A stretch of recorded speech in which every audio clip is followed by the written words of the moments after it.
কথা জিজ্ঞাসা করতে পারি? হ্যাঁ বলো বাবা। আপনার কি হয়েছে? বাড়িতে কি কোনো সমস্যা আপনার? হ্যাঁ, আমার ভীষণ সমস্যা। আমার বাড়ি গ্রামে, অনেক দূরে থাকি।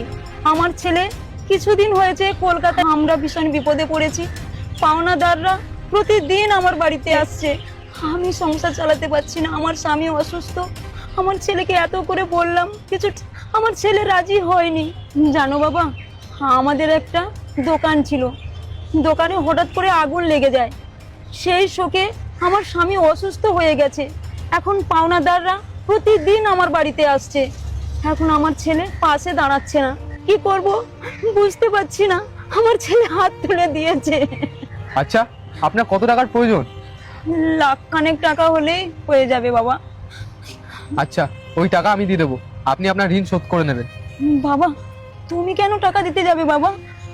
দেখুন, ছোটবেলায় নিজের মাকে হারিয়েছি, আর আপনিও তো আমার মায়ের মতন।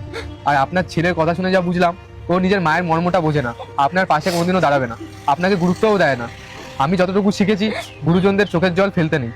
তাই আপনাকে দেখে আমার যা কষ্ট হচ্ছে, সেই জন্য আপনার ঋণের টাকাটা আমি দিয়ে দেবো।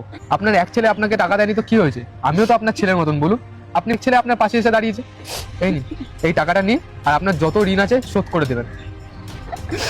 কি বলে তোমায় ধন্যবাদ জানাবো বাবা? আমাকে ধন্যবাদ দিতে হবে না, আপনি শুধু আমাকে আশীর্বাদ করলেই হবে। আশীর্বাদ করছি, তুমি বড় হও বাবা, তুমি বড় হও, ভালো থেকো বাবা। আসছি তাহলে, আপনি সাবধানে বাড়ি যাবেন, আর ওই খাবারটা খেয়ে নেবেন, খাবারটা ভালো খাবার। তুমি যদি মাকে ভালোবাসো তাহলে সাবস্ক্রাইব করো, আর যদি বাবাকে ভালোবাসো তাহলে লাইক করো।